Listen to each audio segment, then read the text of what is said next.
Stealing Africa by Shana Rahman. How many times have you heard the term poor people in Africa? Well, you probably have, as the media tends to portray Africa as a dry and famine-ridden continent, but in reality, it's not. In fact, Africa has trillions of dollars worth of natural resources, including gold, copper, and fruits, and diamonds. So why is Africa poor? Well, there's three reasons: colonization, corruption, and trade. Colonization. The Europeans came to Africa, but why did they come? Well, economic reasons.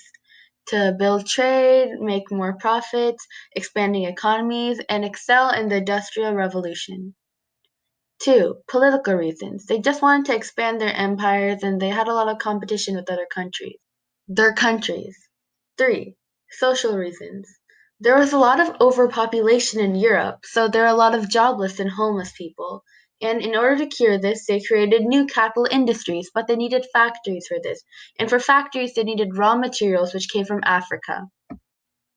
Thus, the scramble for Africa began, which was basically where a lot of European countries argued over who would get to colonize which part of Africa, and they were all competing against each other. The Europeans started the triangular trade, which was where African slaves were traded for raw materials, which were traded for finished goods.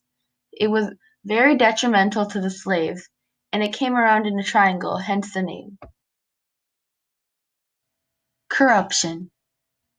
Corruption began in the very root of Africa, its government. Presidents would spend their money on cars, vacations, jewelry, and even house building. They were driven by the money and fully corrupted. Next, rebel groups have fully taken over Central African countries like the DRC and their industries like the diamond industry, which is now known as the blood diamond industry, because they force people to do dangerous jobs, resulting in injuries and human rights violations. And they're still active now. Trade. Africa exports more out of its country than it does import, which results in a huge imbalance in trade and a trade deficit of $1.8 billion. This does not help their crumbling economy. So what should we do about it? Well, the solution would be to have a fixed tax rate on imports and exports of Africa. To prevent other countries from taking advantage of Africa, the tariff amount would be unchangeable. So then, the money coming in Africa would be equal, which would help Africa stabilize their economy.